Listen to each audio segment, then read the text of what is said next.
Selamat datang di pembelajaran Pendidikan Pancasila dan Kewarganegaraan.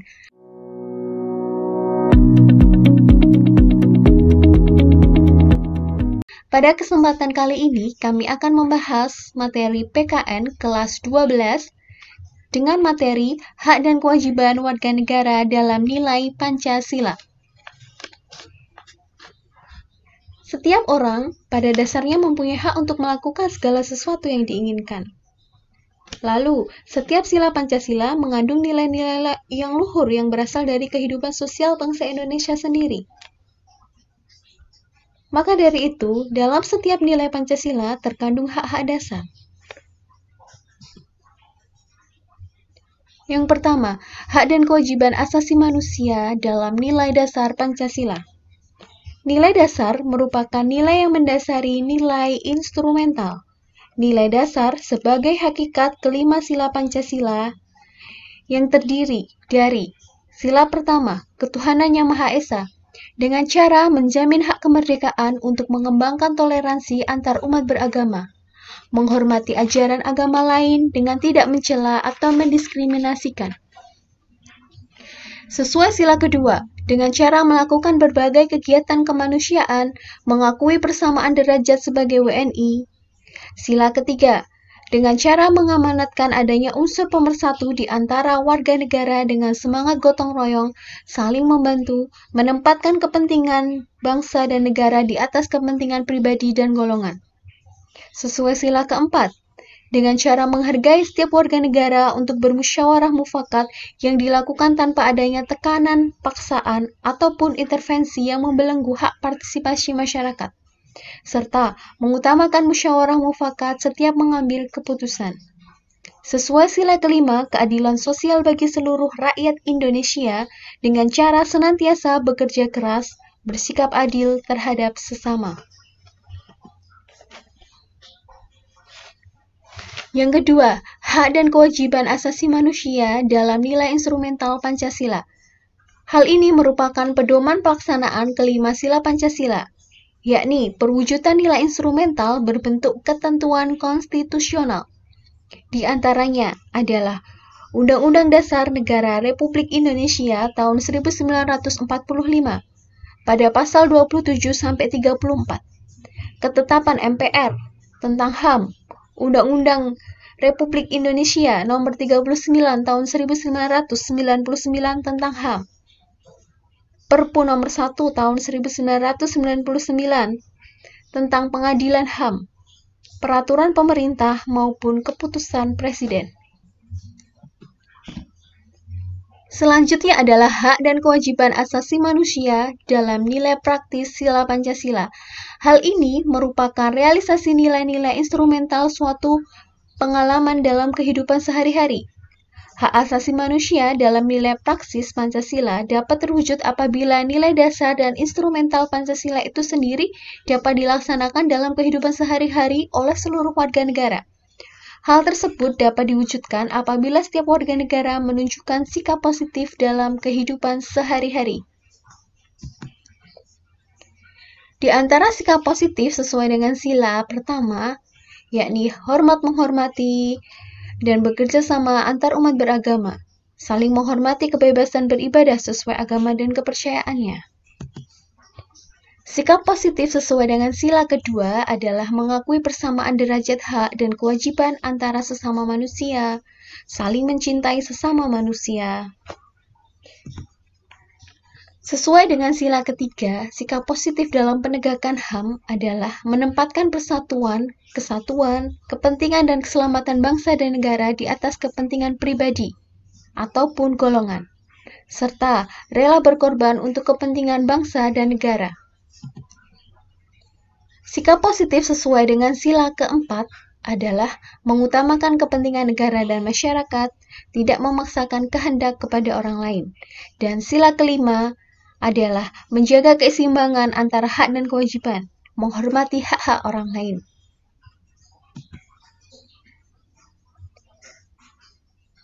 Kasus pelanggaran hak dan pengingkaran kewajiban. Pelanggaran hak dan pengingkaran kewajiban tidak akan terjadi tanpa adanya penyebab. Faktor penyebab pelanggaran hak dan kewajiban dibedakan menjadi dua. Satu, faktor internal dan faktor eksternal. Faktor internal yaitu dorongan untuk melakukan pelanggaran hak dan pengingkaran kewajiban warga negara berasal dari diri pelaku. Nah, hal yang menyebabkan adalah sikap egois, terlalu mementingkan diri sendiri. 2. Kesadaran terhadap peraturan sangat rendah. 3. Sikap tidak toleran. Sikap tidak toleran ini dapat menyebabkan munculnya perilaku saling tidak menghargai dan tidak menghormati atas kedudukan atau keberadaan orang lain. Nah, sikap ini akan mendorong ketidakharmonisan dalam kehidupan bermasyarakat. Yang kedua adalah faktor eksternal. Faktor eksternal merupakan dorongan untuk melakukan sesuatu yang berasal dari lingkungan sekitar. Yang pertama adalah penyalahgunaan kekuasaan. Penyalahgunaan kekuasaan dapat dilakukan oleh oknum pemerintah selaku pemegang kekuasaan. Contohnya, beberapa pejabat melakukan korupsi. Mereka telah menyalahgunakan kekuasaannya untuk kepentingan sendiri dan mengabaikan hak rakyat. Yang kedua, adanya kesempatan. Situasi dan kondisi dapat menjadi faktor eksternal terjadinya pelanggaran hak dan pengingkaran kewajiban. Terkadang, terjadinya pelanggaran hak dan pengingkaran kewajiban tidak selalu didasarkan oleh faktor kesengajaan atau direncanakan, tetapi dapat dilakukan karena spontan, karena adanya kesempatan. Yang ketiga, minimnya sosialisasi peraturan dari pemerintah. Yang keempat, ketidaktegasan aparat penegak hukum. Faktor eksternal yang kelima adalah penyalahgunaan teknologi. Penyalahgunaan teknologi ini seharusnya masyarakat itu dapat memanfaatkan teknologi untuk membantu pekerjaan agar lebih efisien. Tetapi, teknologi juga dapat memberikan dampak negatif apabila tidak dimanfaatkan dengan baik. Contohnya, penyebaran berita tidak benar atau hoax yang membuat orang lain menjadi gelisah. Yang keenam adalah kesenjangan sosial dan ekonomi yang tinggi. Serta yang ketujuh adalah terjadinya krisis moral dan karakter bangsa. Contoh kasus pelanggaran hak warga negara diantaranya adalah pendidikan tidak merata, munculnya ketidakadilan hukum, tidak mendapatkan kesempatan memilih, banyaknya anak di bawah umur yang harus mencari penghasilan, tingginya angka pengangguran, pelanggaran hak cipta.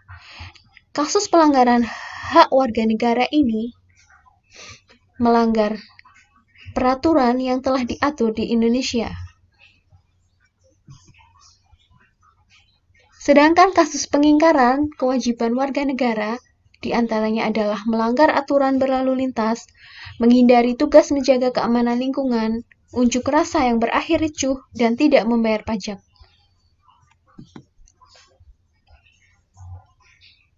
Upaya pencegahan pelanggaran HAM dapat dilakukan dengan cara menegakkan supremasi hukum dan demokrasi. Pemerintah dan aparat penegak hukum harus konsisten dalam menegakkan supremasi dan demokrasi. Pemerintah harus membuat peraturan perundang-undangan yang baik sehingga hak dan kewajiban warga negara bisa terakomodasi dengan baik pula. Untuk mewujudkan supremasi hukum dan demokrasi, pemerintah sebaiknya tidak segan melibatkan masyarakat. Karena keterlibatan masyarakat dalam mewujudkan supremasi hukum dan demokrasi akan menciptakan rasa memiliki terhadap bangsa dan negara. Yang kedua, meningkatkan kerjasama yang harmonis antar kelompok masyarakat. Yang ketiga, mempertegas peran lembaga penegak hukum. Kasus pelanggaran hak dan pengingkaran kewajiban dapat ditekan dengan mempertegas peran lembaga penegak hukum. Pemerintah melalui peraturan perundang-undangannya memberikan hak kepada aparat penegak hukum dalam menegakkan hukum dengan baik. Segala kendala yang selama ini menghalangi penegak hukum sebisa mungkin diminimalisasi. Karena komitmen pemerintah dalam memberantas korupsi harus direalisasikan dengan memperkuat kewenangan KPK melalui Undang-Undang Tindak Pidana Korupsi. Yang keempat adalah meningkatkan kualitas pelayanan publik. Di antaranya dengan melakukan evaluasi pelayanan publik dengan memperhatikan asas-asasnya. Ada asas transparansi, terbuka, mudah, diakses semua pihak, akuntabilitas, dapat dipertanggungjawabkan, kondisional, sesuai dengan kondisi dan kemampuan pemberi dan penerima pelayanan dengan tetap berpegang pada prinsip efisiensi dan efektivitas. Serta adanya asas partisipatif, yaitu mendorong peran serta masyarakat dalam penyelenggaraan pelayanan publik. Ada asas kesamaan hak, tidak diskriminatif, ada asas keseimbangan hak dan kewajiban.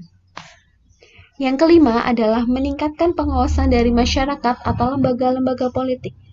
Keterlibatan masyarakat dan lembaga politik itu sangat dibutuhkan dalam mengawasi pelaksanaan kinerja pemerintah. Yang keenam adalah meningkatkan prinsip kesadaran berbangsa dan bernegara. Pemerintah dapat meningkatkan kesadaran bagi bangsa dan negara melalui lembaga pendidikan. Contohnya membiasakan hidup rukun.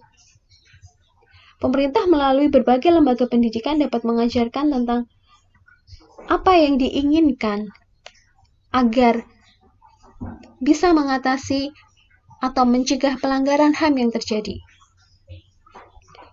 Selanjutnya adalah meningkatkan profesionalisme lembaga keamanan pertahanan negara. Para aparatur negara harus bekerja profesional dalam melayani masyarakat. Melakukan pekerjaan secara profesional dapat mencegah terjadinya pelanggaran hak dan pengingkaran kewajiban. Dengan demikian, pemerintah senantiasa meningkatkan kualitas dalam pelayanan penyelenggaraan pemerintahan. Selain upaya pencegahan, pemerintah juga melakukan penanganan berbagai kasus yang sudah terjadi. Contohnya, pihak kepolisian menangani kasus yang berkaitan dengan pelanggaran hak warga negara untuk memperoleh rasa aman seperti penangkapan pelaku tindak pidana umum, pembunuhan, perampokan, penganiayaan, dan lain sebagainya.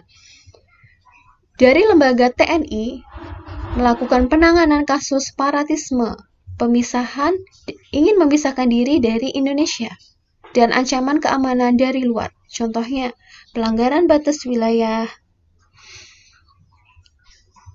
Yang ketiga, KPK, penanganan kasus korupsi dan penyalahgunaan keuangan negara. Yang keempat, lembaga peradilan, dengan cara menjatuhkan vonis berlandaskan kasus pelanggaran hak dan pengingkaran kewajiban. Membangun partisipasi masyarakat sangat diperlukan, di antaranya di lingkungan keluarga, menghormati orang tua, hidup rukun dengan anggota keluarga, di lingkungan sekolah, menasihati teman yang berbuat salah, mengerjakan soal ujian dengan jujur dan bertanggung jawab. Di lingkungan masyarakat, menghormati hak tetangga, kerja bakti membersihkan lingkungan, dan di lingkungan bangsa dan negara, menaati peraturan perundang-undangan dan mengetahui hak kewajiban sebagai warga negara. Demikian, semoga bermanfaat. Terima kasih.